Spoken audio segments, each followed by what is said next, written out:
चलिए बच्चों next chapter देखिए 16। बेटा इसमें से जो एक्चुअली हटा है वो क्या हट गया है इसमें, कोरोना टाइम में सेट थ्योरी वाली जो प्रॉब्लम है वो हट गई है, ठीक है ना। सेट थ्योरी प्रॉब्लम्स इसमें हट गई हैं।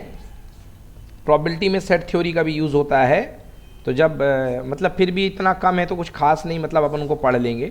तो अपन पूरा चैप्टर स्टार्ट कर रहे हैं। चलो भाई प्रोबेबिलिटी पढ़ो, पढ़िए इंट्रोडक्शन पढ़ो। हाँ we have already studied about the concept of probability as a measure of uncertainty of various phenomenon. In class 9th and 10th, we have learned to find the probability by the statistical and classical Approach. Both the theories हाँ have some serious difficulty to overcome these difficulties. Another theory of probability was developed by Russian mathematician A.N. Kolmogorov in Sir. 1933. हाँ जी बोलिए। Screen कर दीजिए share. Okay okay sorry बेटा।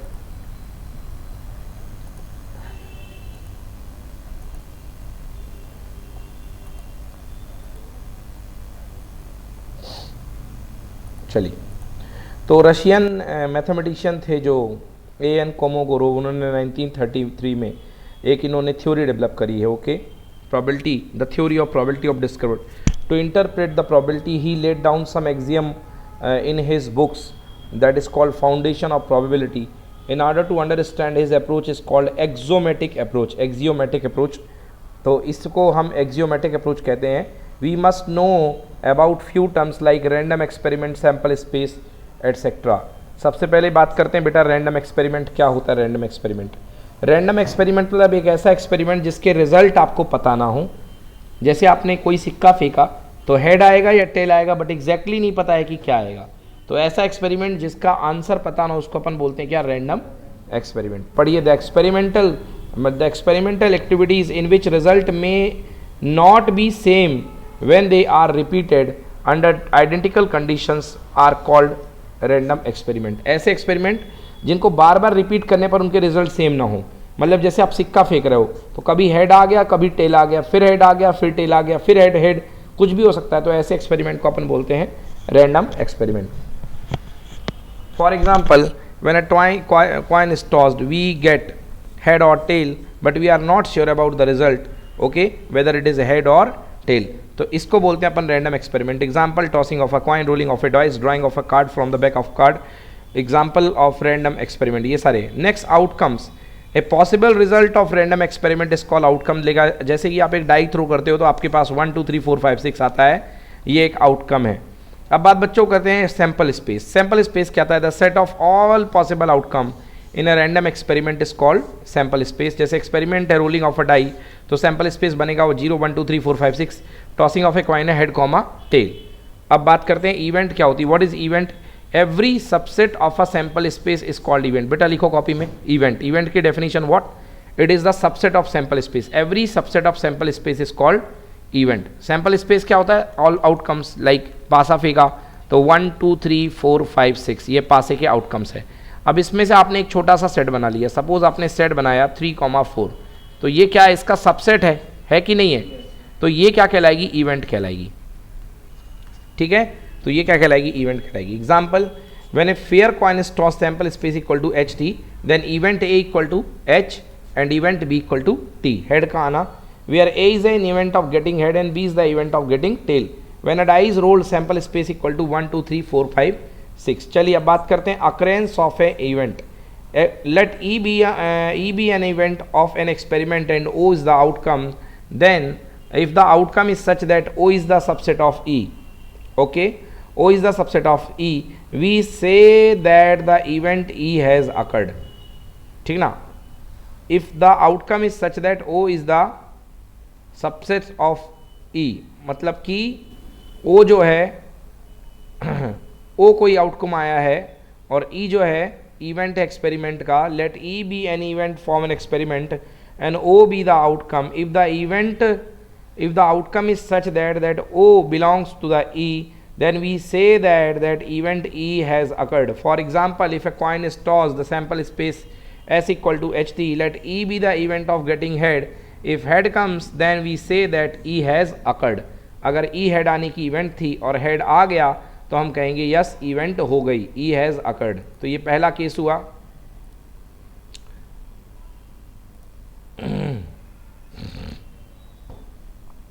चलिए second page देखते हैं।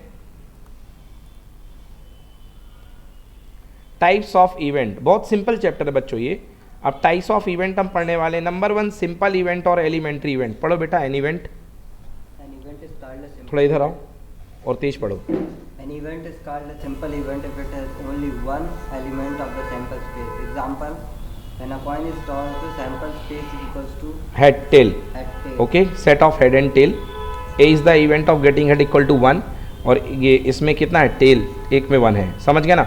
अगर किसी इवेंट में केवल एक ही आउटकम है तो उस इवेंट को हम क्या बोलेंगे, सिंपल इवेंट या एलिमेंट्री इवेंट। क्लियर हुआ। चलिए अगला पढ़ो। सेकेंड है when When two coins are tossed simultaneously, sample space is equals to head head tail head tail tail. That is equals to event of getting two tails is equals to tail tail. Then E is a sample event. हाँ, तो उस समय पे जो है अपना ई जो है आपका सैम्पल इवेंट बनेगा, क्योंकि टेल टेल जो है एक एलिमेंट्री इवेंट है, ठीक ना। तो यहाँ पे सिंपल इवेंट कह लो या एलिमेंट्री इवेंट कह लो जिसमें केवल एक ही आउटकम हो। चलिए नेक्स्ट पढ़िए compound event. An event is called a compound event if it has more than one element of the sample space. हाँ, अगर किसी इवेंट में एक से ज़्यादा एलिमेंट है तो उसको बोलेंगे compound event. Example, When a coin is tossed, the sample space is equals to head tail. E is equals to event of getting of a head or tail. Head tail. तो देखिए एक से ज़्यादा outcome है तो ये event जो है कैसी है, कंपाउंड इवेंट है। नेक्स्ट पढ़िए। Then when a die is thrown, sample space is equals to 1, 2, 3, 4, 5, 6. Even is equals to event of getting even number 2, 4, 6. हाँ, इसमें भी ज़्यादा एलिमेंट है एक से और इसमें भी ज़्यादा एलिमेंट है, लेस देन 3। तो ये कैसी इवेंट है, कंपाउंड इवेंट है। कैसी इवेंट है। Compound. नेक्स्ट पढ़िए impossible event. Impossible event. An event is called an impossible event if it never occurs when an experiment is performed. हाँ, अगर ये ऐसी इवेंट जो कभी नहीं घटित होती है यदि एक्सपेरिमेंट परफॉर्म किया जाता है तो उस इवेंट को हम क्या बोलते हैं, impossible event. In other words the empty set phi is the subset of sample space and it is represent an impossible event. तो इम्पॉसिबल इवेंट को हम कैसे रिप्रेजेंट करेंगे, impossible event is represented by phi, it is represented by phi. Example, when a die When a die is thrown, sample space is equals to 1, 2, 3, 4, 5, 6. 7, Maybe the हाँ, event of getting number less then 1। तो 1 से less तो कोई number होता ही नहीं है, तो वो जो इवेंट होगी ए क्या है, दैट इज इम्पॉसिबल इवेंट यानी phi. Okay, null set. Here A is an impossible event. Next is sure event. Sure मतलब जो 100% हो। पढ़िए। Sure event. An event is called an sure event if it always occurs when an experiment is performed. In other words, if every outcome of an experiment carried out is a member of sample space S, then the event presented by S is a sure event. As an example, when a die is rolled, sample space S is equals to 1, 2, 3, 4, 5, 6. Let E be the getting of a number less than 7. Then E is equals to 1, 2, 3, 4, 5, 6. There is the sure event. हाँ, मतलब इसमें सारे sample space के point count है तो E equal to कह रहा है कि नंबर लेस देन 7 आना। सारे पॉइंट काउंट हो गए तो प्रोबेबिलिटी कितनी हो गई, 1। तो ये कहलाएगा अपना श्योर इवेंट, है ना। तो an event is called sure event if always occur with when experiment is perform, जो कि हमेशा होती है, किसी एक्सपेरिमेंट को परफॉर्म किया जाए तो हमेशा होती है, ठीक ना। नेक्स्ट पढ़िए म्यूचुअली एक्सक्लूसिव इवेंट। इंपॉर्टेंट पढ़ो भाई। Mutually exclusive event. Two or more events are said to be mutually exclusive if they cannot occur simultaneously. That is, if one of them occurs, other cannot occur. हाँ, जैसे कि मैंने कहा कि आपके पास मैंने एक पासा फेंका तो आपने आउटकम बनाया 1, 2, 3, 4, 5, 6, बोले ऐसा नो। अब मैंने कहा 2 इवेंट बनाओ, एक मैंने बनाया बोले इवन नंबर का आना, तो इवन नंबर के आने में करस्पॉन्डिंग केस क्या होंगे, 2, 4, 6। और ऑड नंबर का आना मैंने दूसरी बात बताई थी 1, 3, 5। अब ये बताओ अगर इवन घट बी अगर हैपन होगा तो ए हैपन नहीं हो सकता, और अगर ए हैपन होगा तो बी हैपन नहीं हो सकता, मतलब कोई भी केस कॉमन नहीं है। तो ऐसा इवेंट जिसमें कोई केस कॉमन ना हो, तो ये क्या था, ये ए था, ये बी था, तो मैं क्या लिख सकता हूँ, ए इंटरसेक्शन बी में कोई केस कॉमन है क्या, नहीं है, मतलब A intersection B equal to कितना 5। समझ में आया। तो A intersection B equal to phi. तो ऐसी इवेंट को अपन क्या बोलते हैं, ऐसी इवेंट को बोलते हैं अपन म्यूचुअली एक्सक्लूसिव इवेंट, जिसमें एक हो तो दूसरी ना हो। क्लियर हुआ? तो ऐसी इवेंट कहलाती है mutually exclusive event. Done.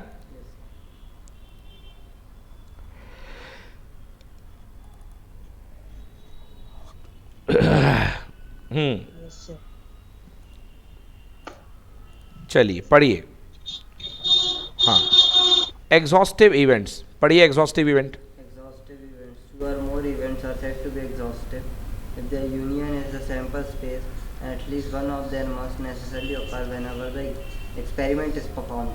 Example, consider an experiment of loading a dial at A is equals to 1, 2, 3, 4, B is equals to 4, 5, 6, then A union B is equals to 1, 4, 1, 2, 3, 4, 5, 6 is equals to S. Here A and B are exhaustive events. Yes. तो देखिए ऐसी event जिनका union sample space बन जाए, two or more event are said to be exhaustive if their union is the sample space. अब A event जो है क्या 1 2 3 4 है और बी क्या है 4 5 6। यदि मैं ए और बी का यूनियन लूंगा तो क्या आएगा, ऑल पॉसिबिलिटी 1 2 3 4 5 6। तो ऐसी इवेंट क्या कहलाएंगी, एग्जॉस्टिव इवेंट। ठीक है ना। अगला mutually exclusive and exhaustive. Mutually exclusive exhaustive मतलब म्यूचुअली एक्सक्लूसिव भी हो, मतलब एक हैपन हो तो दूसरी हैपन ना हो, और साथ ही साथ मिला अगर दोनों को मिला दिया जाए, यूनियन कर दिया जाए तो क्या बन जाए, सैंपल स्पेस। तो ऐसी इवेंट को अपन बोलते हैं mutually exclusive and exhaustive event. पढ़ो। टू और Two or more events are said to be mutually exclusive and exhaustive event if their union is the sample space and the events are pairwise disjoint. अगर उनका union sample space होता है और जो event होती है वो पेयर वाइज क्या होती है, पेयर वाइज डिसजॉइंट होती है। ठीक है ना। सो इनमें A intersection B equal to phi and A union B equal to क्या होता है, S. A and B are mutually exclusive and exhaustive event. मतलब इंटरसेक्शन फाई आ गया तो एक्सक्लूसिव हो गई और यूनियन एस आ गया तो क्या हो गई, एग्जॉस्टिव। चलिए क्वेश्चन आते हैं। पहला क्वेश्चन पढ़िए, एग्जाम्पल नंबर 16.1 पढ़ो भाई। Die roll at E be the event die throw 4, F be the event die throw shows even number R, E and F are mutually exclusive. हाँ, are E and F are mutually exclusive कह रहा है कि भाई देखो, कह रहा है a die is rolled if E be the event that dies shows 4, F be the event that dies shows even number. नहीं, म्यूचुअली एक्सक्लूसिव नहीं हो सकती हैं क्योंकि ई में भी 4 बैठा है। देखो 4 बिलोंग्स टू ई और 4 बिलोंग्स टू एफ, क्योंकि एफ मतलब इवन नंबर। तो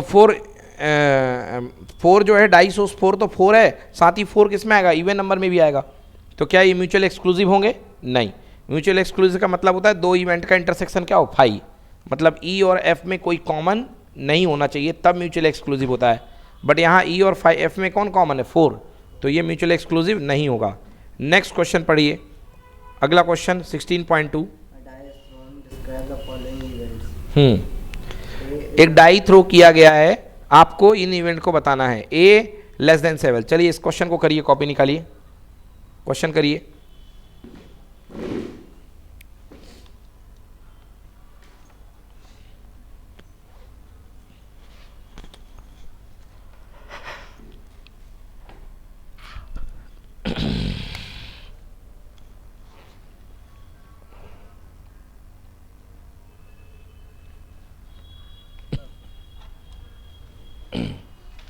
ए die is thrown, describe the following events. A number less than 7, describe करना है इन इवेंट को, बहुत ही सिंपल है। देखिए पहले a number less than 7, less than 7 से क्या आएगा, 1 2 3 4 5 6 आएगा कि नहीं आएगा। फिर कह रहा बी ग्रेटर देन नंबर 7, भाई ऐसी तो कोई इवेंट होती नहीं है नंबर 7, 5 आ जाएगा। ए मल्टीपल ऑफ 3 तो 3 और 6। डी मल्टीपल ए नंबर लेस देन 4 क्या होगा, 1 2 3। फिर क्या होगा, इवन नंबर ग्रेटर देन 4 क्या होगा, 6 होगा। और फिर F number not less than 3, 3 से छोटा ना हो तो क्या होगा, 3 4 5 और 6। क्लियर हो गया। अब देखो जो जो बोला गया वो निकाल दो। ए यूनियन बी, इसका और इसका यूनियन क्या होगा, यही होगा, ए ही होगा, बोलो यस। ए इंटरसेक्शन बी, इसका और इसका इंटरसेक्शन क्या होगा, 5 होगा, क्योंकि इसमें और इसमें कॉमन कौन है, 5 ये कॉमन है। ए यूनियन सी मतलब इसका और इसका यूनियन यही होगा। ई इंटरसेक्शन एफ, ई कहाँ है, ये है, एफ कहाँ है, ये है, इन दोनों का इंटरसेक्शन क्या होगा, 6 होगा। डी इंटरसेक्शन ई, डी क्या है, ये है, और ई कहाँ है, ये। तो डी और ई का इंटरसेक्शन, बेटा गलत लिखा है इसमें, डी, अच्छा डी और ई का, सॉरी बच्चों, डी और ई का कौन है, 5 है, क्योंकि 1 2 3 और 6 में कोई कॉमन नहीं है, तो डी और ई का इंटरसेक्शन कितना है, 5। अब अगला कह रहा है ए माइनस सी, मतलब ए का होना और सी का ना होना। ए क्या है 1 2 3 4 5 6, इसमें से सी अलग कर लो, मतलब 3 और 6 अलग कर लो, तो ये हट गया और ये हट गया, तो क्या बच गया 1 2 3 1 2 4 5, तो आंसर क्या आएगा 1 2 4 5, ठीक है ना। अब अगला है डी माइनस ई, और डी कितना अपने पास, डी अपने पास 1 2 3 और ई कितना है 6, तो 1 2 3 में से 6 माइनस करना है, तो 1 2 3 ही आएगा, क्योंकि कोई कॉमन पार्ट तो था ही नहीं, ठीक है ना। सेट में बता देता हूँ, मान लीजिए ये डी है, ये वाला पार्ट ई है ना, तो ये डी होता है, ये ई होता है, तो ये जो पार्ट कहलाता है ये क्या कहलाता है, ये कहलाता है डी माइनस ई, ये कहलाता है डी माइनस ई। तो एक्चुअली क्या था क्वेश्चन में कि डी के पास क्या था 1 2 3, तो 1 2 3 था डी के पास, और ई के पास क्या था 6, तो 6 तो इधर है ना, तो आंसर क्या आएगा डी माइनस ई 1 2 3 आएगा। देन एफ डैश किसी का कॉम्प्लीमेंट, मतलब किसी का कॉम्प्लीमेंट मतलब वो जो मेन अपने पास एस था, एस माइनस एफ उसको छोड़ करके, तो एस क्या था 1 2 3 4 5 6 और एफ क्या है 3 4 5 6, तो 3 4 5 6 हटा दो, तो क्या बचेगा 1 और 2। लास्ट कह रहा है ई इंटरसेक्शन एफ डैश, तो ई कितना अपने पास, ई है बच्चों 6, और एफ डैश आपने अभी निकाला क्या 1 2 निकाला ना, एफ डैश, हाँ एफ डैश निकाला 1 2, दोनों में क्या कुछ कॉमन दिख रहा है, नहीं, तो आंसर कितना होगा 5। समझ में आ गया, बन जाएगा। तो इस तरीके से ये क्वेश्चन करते हैं, बहुत ही इजी क्वेश्चन है। चलिए अगला क्वेश्चन 16.3 एग्जाम्पल, एग्जाम्पल 16.3 पढ़ो भाई जय। 3 coins are tossed once. Let A denote the event. 3 heads show. B denote the event. 2 heads and 1 tail show. C denote the event. 3 tails show. And D denote the event. A head shows. On the first coin, which events are? कौन सी event mutually exclusive है, कौन सी event simple है, कौन सी event compound है। भाई total set ये होता है, बोलो हाँ। ए का कहना है 3 हेड शो होना, बी का कहना है 2 हेड एंड 1 टेल, तो 2 हेड है और 1 टेल है। सी का कहना है तीनों टेल, और डी का कहना है a head shows on the first coin, मतलब पहले कॉइन पे हेड, तो head head head head tail head head tail head tail head या हेड टेल टेल 4। अब कहना है इसमें से म्यूचुअली एक्सक्लूसिव कौन सी है। म्यूचुअली एक्सक्लूसिव मतलब जिनमें कुछ कॉमन ना हो, तो देखो भाई ए का बी के साथ कुछ कॉमन है क्या, नहीं है, तो ए और बी क्या हो गई म्यूचुअली एक्सक्लूसिव। दूसरा ए का सी के साथ कुछ कॉमन है, नहीं है, बी का सी के साथ कुछ कॉमन है, नहीं है, ए का डी के साथ कुछ कॉमन है, है, तो ए और डी म्यूचुअल एक्सक्लूसिव नहीं होगी, क्योंकि ए में एच एच एच है और डी में भी क्या है एच एच एच। समझ में आया ना। अब सी और डी की बात करते हैं, सी ए है और डी ए है, तो सी और डी में कॉमन क्या है, सी और डी में कुछ भी कॉमन नहीं है, इसलिए सी और डी भी क्या है म्यूचुअली एक्सक्लूसिव। समझ गया ना। सिंपल इवेंट बताया मैंने जिसमें केवल एक ही आउटकम होता है, तो सी दिख रहा है और ए दिख रहा है। कंपाउंड इवेंट जिसमें एक से ज़्यादा, तो भैया ये भी है, ये भी है, बी और डी क्या है कंपाउंड इवेंट। आ गया समझ में। चलिए नेक्स्ट क्वेश्चन पढ़िए। Dice are thrown and the sum of the number which come up on the die is noticed. Let us consider the following events. A is equals to sum is even, B is equals to sum is multiple of 3, C is equals to sum is less than 4, D is equals to sum is greater than 11. Which pair of these events are mutually exclusive? भाई mutually exclusive कौन से pair हैं जिनमें कोई कुछ common नहीं होगा, तो चारों इवेंट बना लो भैया। Sum is even, even sum, तो इवन सम के लिए कौन कौन सम क्या हो सकता है इवन में, देखो जो सम वेरी करता है पासे का वो कहाँ से स्टार्ट होता है, सम 2 होता है, 3 होता है, 4 होता है, 5 होता है, 6 होता है, फिर 7 होता है, 8 होता है, 9, फिर 10, फिर 11 और फिर लास्ट में 12। तो जो 2 पासों में सम होता है वो 2 से लेके 12 तक जाता है, जिसमें इवन नंबर आते हैं 2 आता है, 4 आता है, 6 आता है, 8 आता है और 12 आता है और 10 आता है। क्लियर है ना। तो इतने सम आते हैं। तो भाई ये देखो ये सारे इन लोगों ने सम के सारे बना लिए है ना। एस, तो पहली अपनी इवेंट जो है ए नाम देना है, इसने तो ये एस था, ये तो सैंपल स्पेस था, ए जो नाम देना था वो ये आ गया, ठीक ना। मतलब सम जो है 2 से लेके 10 तक, 2 से लेके 12 तक सारे केसेस आ गए ए। बी देखो भाई बी इवेंट क्या कह रहा है, बी इवेंट कह रहा है the sum of multiple of 3, मतलब जो सम है वो मल्टीपल 3 का हो। तो 3 के मल्टीपल कौन कौन होते हैं, 3 होता है, 6 होता है, 9 होता है और 12 होता है। तो सारे मल्टीपल लिख लो 3 के, ये हो गए बी के इवेंट। समझ गए ना। सी वाला इवेंट क्या कह रहा है, सी कह रहा है the some is less than 4, सम जो हो 4 से लेस हो, यानी 1 2 2 1 और 1 2 1 1, ठीक है ना। और डी कितना हो गया 6,6, क्यों हो गया भाई, डी का कहना है the some is greater than 11, तो 11 से ज़्यादा तो एक ही सम होता है 12, और वो कब होता है, जब दोनों पे क्या होते हैं 6 और 6। क्लियर हुआ नहीं हुआ, आगे समझ में। तो भाई इवेंट बनानी थी, अब कह रहा है इनमें से कौन सा पेयर म्यूचुअली एक्सक्लूसिव है। देखो भाई ये वाला पेयर 6,6 है, कोई मैच नहीं कर रहा, मतलब एक्सक्लूसिव है ये, बोलो हाँ, मतलब सी पेयर और डी पेयर म्यूचुअली एक्सक्लूसिव है। Okay, mutually exclusive. और देखो इसमें कोई मैच कर रहा क्या, ये देखो ये मैच कर गया, ये नहीं है, ये मैच कर रहा क्या, ये मैच कर गया, बाकी कोई पेयर एक्सक्लूसिव नहीं है, केवल क्या है सी और डी। चलिए अगला क्वेश्चन पढ़ो। From a group of 3 girls and 2 boys, we select 2 children, describe sample space, describe the following event. Both selected children are boys and 1 boy and 1 girl is selected. हाँ चलिए देखिए, from a group of 3 girls and 2 boys we select 2 childrens, describe the sample space, describe the sample space, ठीक ना, sample space आपको describe करना है। Describe the following events, both selected children are boys and 1 boy and 1 girl is selected, 1 boy and 1 girl is selected, ठीक है ना। चलिए देखिए कैसे करेंगे इसको। 16.5 बेटा देखिए 3 गर्ल हैं और 2 बॉयज़ हैं, तो गर्ल लिख लो बेटा कॉपी में G1 G2 G3, और बॉयज़ कितने लिख लिए B1 B2, समझ गए। चलिए अब क्या करना है आपको, 2 children out of 3 girl and 2 boys can be selected, तो आपको 2 चिल्ड्रन सेलेक्ट करने हैं। टोटल 5 बच्चों में से कितने बच्चे, 2 बच्चे, तो कितने तरीके होंगे 5C2, 5C2, मतलब आपको 10 वेज आपके पास है 5C2। कैसे करेंगे, फैक्टोरियल 5 अपॉन फैक्टोरियल 2, और 5 माइनस 2 क्या आता है 3। अब इसको ओपन कर लीजिए, तो 5 4 3 2 1, और नीचे क्या आएगा 2 इंटू 1 इंटू 3 इंटू 2 इंटू 1, ये कैंसिल ये कैंसिल, 2 से कितने बार कैंसिल 2 बार, तो आंसर कितना हो गया 5 2 10 वेज।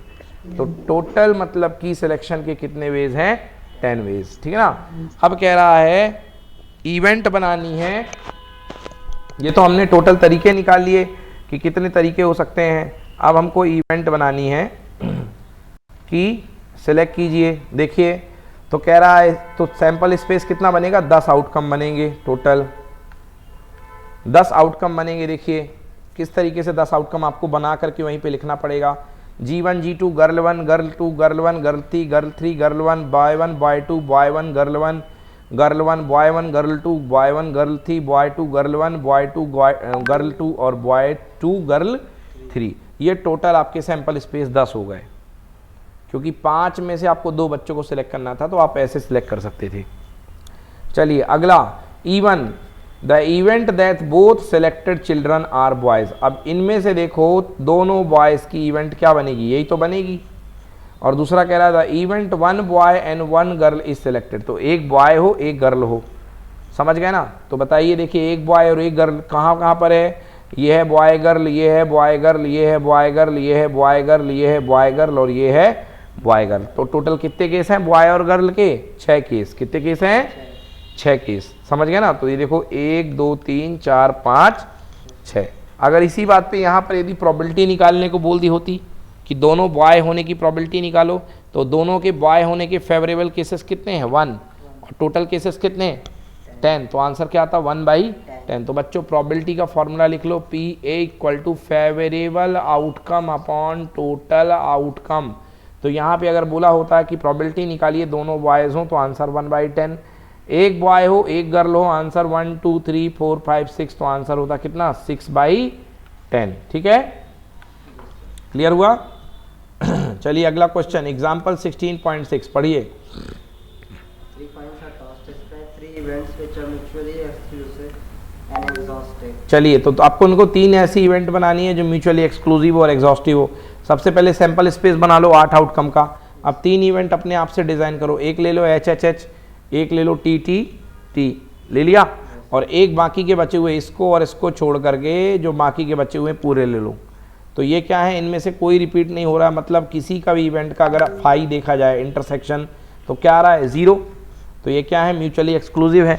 और अगर सभी इवेंट को आप जोड़ दो, जोड़ के लिख दो, यूनियन ले लो इसका इसका इसका, तो क्या बन जाएगा, एस। क्या बन जाएगा, तो ये कैसी है, mutually exclusive and exhaustive event. समझ में आया, कोई दिक्कत? No, sir. नेक्स्ट क्वेश्चन पढ़िए 16.7। A coin is tossed twice. If the second throw results in a tail that a die is thrown, describe the sample space. एक coin toss किया जाता है, अगर सेकेंड थ्रो रिजल्ट में tell है तो dice फेंकते हैं, और हेड है तो क्या करेंगे, अगर कॉइन को टॉस करके अगर हेड है तो डाइस नहीं फेंकेंगे। समझ गए ना? तो देखिए अगर हेड है मान लीजिए तो कॉइन टॉस करोगे तो या तो आएगा हेड हेड या तो आएगा टेल हेड। समझ गए ना? अब अगर आपने हेड करा और उसके बाद टेल आ गया तो टेल आने के बाद रुकना नहीं है, टेल आने के बाद आपको पासा फेंकना है। बोलो यस। Yes, sir. तो आपने आना क्या है भाई, आपको आना है हेड टेल, पासा फेंकोगे तो 1 आएगा, हेड टेल 2 आएगा, हेड टेल 3 आएगा, हेड टेल 4 आएगा, हेड टेल 5 आएगा, या हेड टेल 6 आ गया। आ गया समझ में ना? चलो ये आ गया। अब दूसरा तरीका ये है कि if second throw result tails. अब देखिए दूसरा तरीका टेल टेल। अब सेकेंड थ्रो टेल आया तो इसमें भी 1 फेंको, 2 फेंको, 3 फेंको, 4 फेंको, 5 फेंको और 6 फेंको, बन गया सैंपल स्पेस। कोई दिक्कत? No, sir. चलिए अगला क्वेश्चन पढ़िए। An experiment consists of rolling a die then of tossing a coin. Once if the number on the die is odd, the number on the die is even, the coin is tossed twice. Write the sample space. हाँ चलिए अब देखिए कह रहा है कि अगर आपके पास एक consist of a rolling die, आपके पास एक डाई है, आप उसको फेंकते हो, अगर उसमें ऑड नंबर आता है तो आप एक पासा उछालते हो। समझ गए ना? अगर ऑड नंबर आता है तो आप क्या उछालते हो, पासा। ठीक है ना? अगर आई में अगर इवन नंबर मिलता है तो क्या करते हो, आप फिर से टॉस को कॉइन करते हो, फिर से कॉइन को टॉस करते हो। चलो देखो भाई, तो मान लो आपने फेंका और आपके पास आया है 1। 1 क्या है भाई, ऑड है। 1 क्या है, ऑड है, कोई दिक्कत नहीं है, है ना?